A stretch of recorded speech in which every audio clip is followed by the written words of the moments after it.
Excelentíssimo Senhor Prefeito Municipal, Lucas Machado, e Vice-Prefeita Ana Maria Pachalk, caríssimos vereadores e demais pessoas que irão assistir esse vídeo.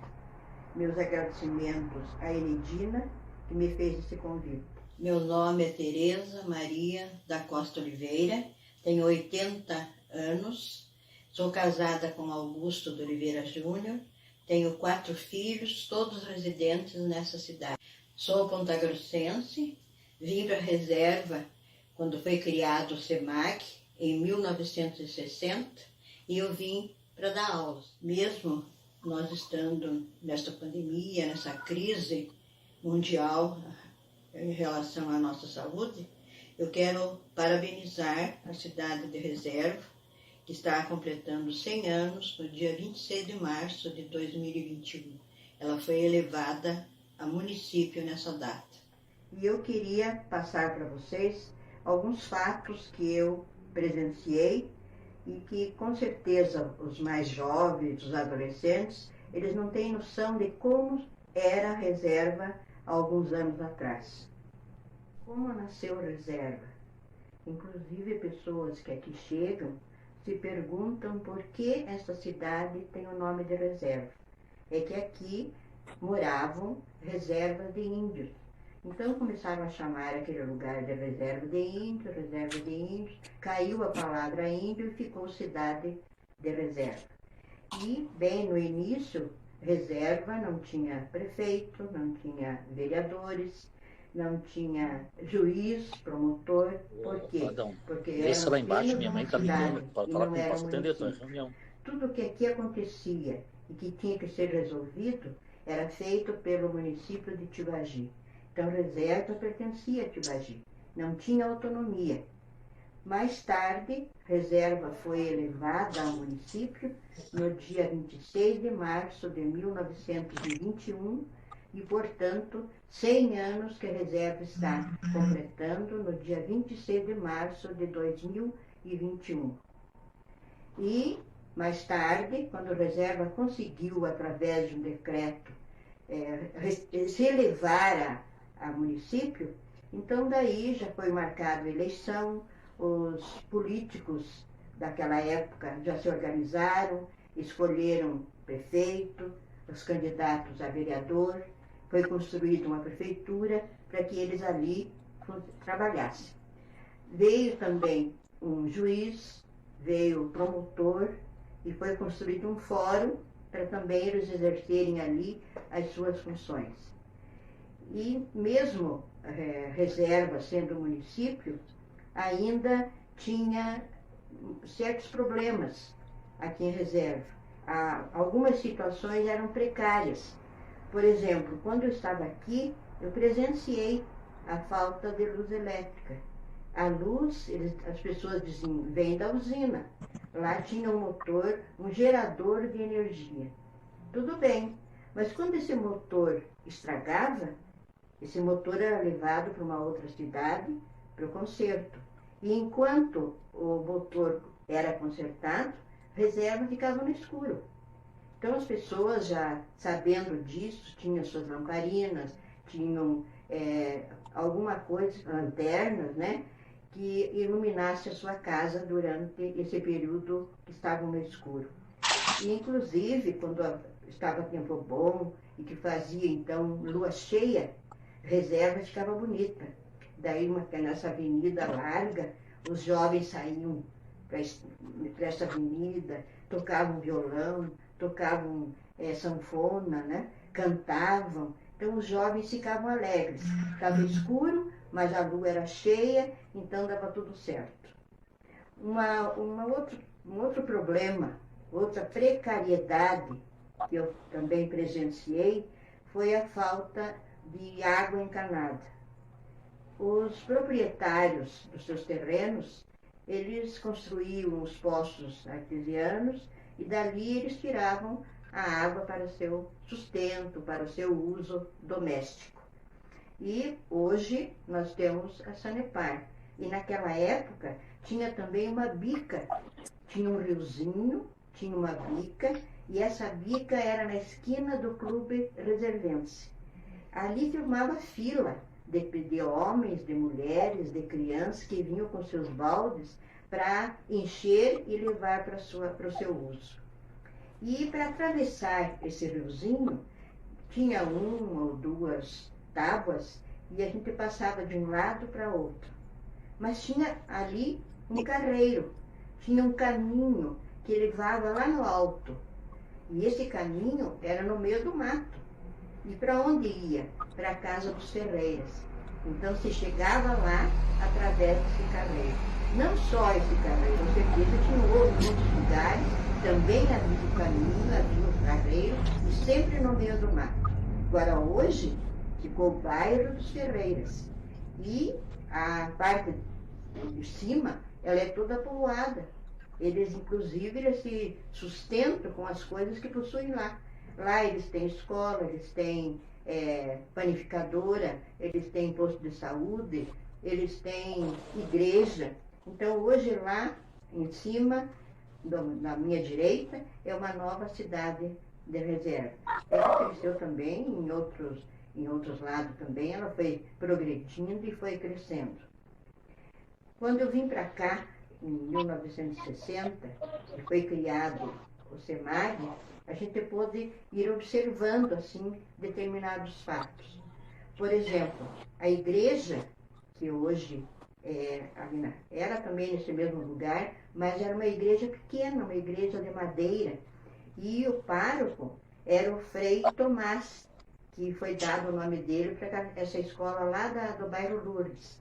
E esse Frei Tomás, ele era muito simpático, era bem velhinho, ele tinha cabelo branco, ele tinha uma barba comprida, branca, e ele andava a cavalo, e esse cavalo era branco. Então ele saía passear pela cidade com esse cavalo, cumprimentando as pessoas, conversando com as pessoas que encontrava, e até visitar as pessoas ele ia, com o seu cavalo branco. Ele morava atrás dessa igreja pequena. No domingo, que tinha no horário da missa às 10 horas, vinham carroças com a família, a praça ficava toda lotada de carroças. Então vinha a família toda.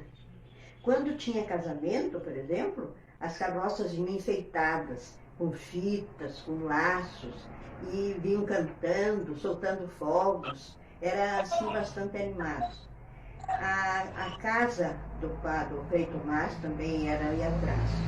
Mas como essa igreja ficou pequena, quando veio o Frei Ivo para cá, essa igreja foi desmontada e construída mais atrás. E o Frei Ivo construiu essa igreja, claro que ele sozinho, mas com pessoas que o ajudaram, e ele construiu essa igreja enorme que nós temos hoje. Então, naquela época, tinha a igreja pequena católica e tinha a igreja presbiteriana. E nessa época também nós vimos, por exemplo, que nós não tínhamos salão ou, vamos dizer, uma sala onde pudesse funcionar uma farmácia. Nós tínhamos a casa da Dona Leonor Marins, e o esposo dela era o seu Valdomiro Marins. Então, a Dona Leonor, na sua farmácia, uma casa de madeira que ficava bem no lugar da farmácia lá de cima, na frente do bar do Vandavir, e ela tinha um degrau, a porta, um balcãozinho, ali tinha os remédios, e a Dona Leonor, com muito tempo, fez a salvação do pessoal da reserva, porque as pessoas chegavam lá com crianças com dor de ouvido, com febre, com dor de cabeça, e os adultos também. E a Dona Leonor, assim, por bastante experiência que ela tinha, junto com o esposo, o seu Valdomiro, eles receitavam os remédios e as crianças saravam. Mas não tinha outra farmácia? Não. Nós tínhamos um hospital, que é hoje a casa que acolhe as pessoas idosas, Nossa Senhora das Graças, e ali era um hospital. E de vez em quando vinha um médico, não era com frequência. E esses médicos também ficavam pouco tempo aqui em reserva. Eles atendiam as pessoas no hospital e eles moravam no mesmo hospital. Porque ali nós sabemos que o prédio é grande e tinha condições de acolher o médico. Mas os médicos ficavam pouco tempo, iam embora, passava também outro tempo, vinha novo médico. Então quase sempre a reserva estava sem os médicos. E hoje, ali naquele prédio, funcionou depois um asilo e hoje é a Casa de Repouso Nossa Senhora das Graças. Tem uma diretoria que trabalha bastante, então essa Casa de Repouso acolhe os idosos e eles são bastante atendidos e acolhidos. Hoje nós temos 11 farmácias em reserva, 11. Naquela época nós tínhamos uma. Então, quanto que a reserva cresceu. E também, quando o prefeito, o Demar Andrade, assumiu a prefeitura, ele começou a observar que, além de outras precariedades, reserva também precisava ter assim um ensino de maior grau, porque nós tínhamos, naquela época, de primeira a quarta série, era o ensino primário. Então, ali, os alunos não eram alunos assim, com idade nova, 6, 7 anos, como é hoje. Alunos entravam já quase na adolescência, ou com 9, 10 anos. E eles faziam ali até a quarta série, quem conseguia tirar a quarta série, e eles se formavam, e eles eram professores de outros alunos. E quando eu vim para a reserva, nós tínhamos esse grupo escolar se chamava, e até hoje se chama Grupo Escolar Rogério Borba, e a diretora desse grupo era a Dona Maria de Lourdes Viana Miranda. Carinhosamente nós chamávamos de Dona Nena. Inclusive, ela foi diretora por muito tempo dessa escola, desse curso primário, e foi ela quem escreveu o hino à reserva. Então, um hino muito bonito, e com certeza os seus parentes, né, a sua família ficam assim, alegres, porque sua mãe construiu ou escreveu o hino à reserva, é o hino oficial de reserva. Então, esse grupo escolar teve também outras diretoras, outras professoras que vieram também, às vezes, fazer um estágio e ficavam no lugar da direção. Nós tínhamos também uma equipe de professores que lecionavam de primeira a quarta série, ótimos professores. E eles não se contentavam em apenas aprender até a quarta série. Eles eram autodidatas, eles aprendiam, eles liam, eles procuravam saber mais do que haviam aprendido até a quarta série. E no interior, nós tínhamos professores que às vezes nem até a quarta série eles cursaram. Eles sabiam para eles ler, escrever, fazer as 4 operações. E assim mesmo esses professores eram professores abnegados, que transmitiam aquilo que eles aprenderam. Alfabetização, aritmética e alguma noção de geografia ou de história. E essas escolas funcionavam às vezes na sala da casa da professora ou do lado eles construíam alguma coisa. Então são professores que não conseguiram tirar a quarta série ou não foi possível, mas eles lecionavam e estavam assim atentas para que seus alunos aprendessem. Então nesse grupo escolar, o Coronel Rogério Borba, ela teve essa diretora e teve alguns professores. Mas o seu Demar Andrade, vendo assim a precariedade do ensino, apenas o curso primário, ele requisitou lá na Secretaria de Educação em Curitiba a criação de uma escola para professores. E ele conseguiu, era a Escola Normal Regional. Então era uma escola para professores, mas equivalia apenas a ginásio e não ao ensino médio. Onde funcionou a Escola Normal Regional era o mesmo onde funcionava de primeira a quarta série. E é claro que a escola precisava de uma diretora. O prefeito trouxe a dona Catarina Yurque Gomes, de uma outra cidade, Ela veio com toda a família e ficou morando aqui em Reserva, se eu não estou enganada, há 8 anos e na direção. E precisava também dos professores, foi então que eu vim, mais a Juraci Males. Nós éramos em 2 professoras, mais a diretora. E ela então distribuiu as matérias e nós lecionávamos. Nós ficamos aqui 2 anos, eu voltei para Ponta Grossa, e quando, em 67, quando eu regressei, eu já vim casada. Em 1961, que eu estive aqui em Reserva, foi fundado um colégio. Esse colégio que hoje existe foi fundado em 1961, Colégio das Irmãs. Então veio a irmã Ana, que era diretora, veio a irmã Susana, que gostava de cantar na igreja, e uma outra irmã. Então eles vieram em 3 irmãs. E deu tão certo essa fundação do colégio, que até hoje esse colégio existe, e com bastante professores e bastante alunos. E, inclusive nós que morávamos na casa do prefeito, nós passamos a nos hospedar no colégio e até ali fazia as nossas refeições. Tínhamos dado aula, estávamos saindo do colégio e descendo ali a avenida. E vimos umas labaredas. Estava pegando fogo. Mas aonde? Onde estava incendiando? E nós fomos descendo. Quando chegamos mais ou menos na altura da praça, nós já soubemos que era a prefeitura. A prefeitura estava pegando fogo. E era uma casa de madeira, tinha assim uma área do lado esquerdo, e as pessoas começaram a jogar as coisas dentro. Era sofá, era mesa, cadeira, para salvar alguma coisa. Então, hoje, nesse lugar, nós temos um prédio onde funciona a Secretaria de Educação. Fica bem na esquina do posto de gasolina. Então, como nós vínhamos para a Reserva? Nós vínhamos de ônibus. Era o ônibus da Princesa. Esse ônibus vinha 3 vezes por semana. Vinha na segunda, na quarta e na sexta. E voltava para a Reserva na terça, na quinta e no sábado. Da onde saía esse ônibus da Princesa? Saía da Praça dos Polacos, em Ponta Grossa, porque o escritório da Princesa dos Campos ficava em frente. Mas e quando chovia?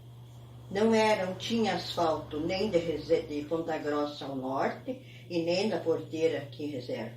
Então o ônibus sempre carregava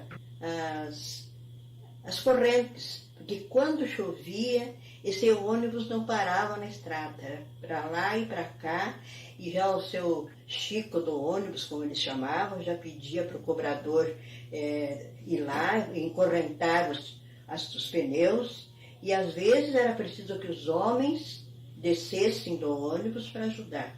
Teve um dia que todos nós, mulheres, crianças, descemos para ficar mais fácil, mais leve, para eles empurrarem o ônibus.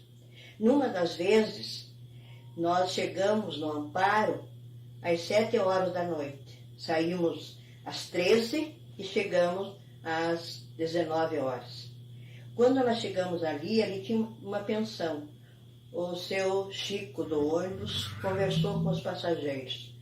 Eu acho que o certo era nós ficarmos aqui nessa pensão, dormirmos aqui e amanhã a gente começa a nova viagem. E os passageiros concordaram, nós fomos bem recebidos, nos serviram um jantar, arrumaram as camas e nós pousamos ali. No dia seguinte, embarcamos no ônibus e para chegar em Reserva. Em que horário nós chegamos em Reserva? Às 15h30, 3h30 da tarde. Nós saímos ali de onde nós pousamos, né? E chegamos esse horário. Então nós saímos um dia antes, à 1h da tarde, e chegamos no outro dia às 3h30 da tarde. Veja quanto tempo nós levamos. E veja a facilidade que nós temos hoje com a estrada asfaltada, também da Porteira até aqui asfaltado. Então agora, para ir para Ponta Grossa, nós sabemos que levamos minutos, 1h e pouco, nós estamos lá. Então, como reserva também cresceu. E esse ônibus que nos trazia de Ponta Grossa, ele chegava ali na casa da Hermogênia, onde era a rodoviária, perto da onde era a Helena da Baiuca. Então tinha 2 casas de madeira. Uma, a Hermogênia morava, né, com o Neuto, que era a rodoviária também, e ela, a Hermogênia, também era professora, e do lado tinha o cinema, que era do Neuto. Então, quando era a hora da chegada do ônibus, era uma festa. Os adultos iam atrás de jornais, de revistas, para se informarem, né? E os jovens vinham ver se chegava algum moço mais bonito, ou algum moço para morar aqui em reserva, ou alguém que tinha viajado e estava chegando. Então, 5 horas da tarde era uma festa ali na frente da casa da Hermogênia. E do lado, como eu disse, funcionava o cinema. Então, os rolos dos filmes vinha pelo ônibus. Então, a tela até era bastante grande, tinha as cadeiras e nós íamos assistir o filme. Mas passava um pouco, acendia a luz. Ué, por que acendeu a luz? Porque nós vamos trocar o rolo. Então, assim, às vezes nós tínhamos filmes com 2, 3 rolos e cada passagem dessa tinha que acender a luz para ser trocado esse rolo. Então, são assim fatos, né, que muitos adolescentes não tinham conhecimento ou não tiveram conhecimento e que agora eles veem como a nossa cidade cresceu, está crescendo cada vez mais. Então, reserva, ela tem que crescer no seu conceito e junto com as cidades vizinhas. Mostrar, assim, cidades que têm o mesmo porte que o nosso, que nós estamos crescendo. Cada um trabalhando na sua profissão e sendo responsáveis pelo seu serviço, eles fazem reserva crescer. E eu tenho orgulho quando eu encontro senhoras e senhores que foram meus alunos e são, assim, profissionais que estão colaborando para que a reserva cresça. E eu acho que é isso que nós temos a comentar. Obrigada pela atenção.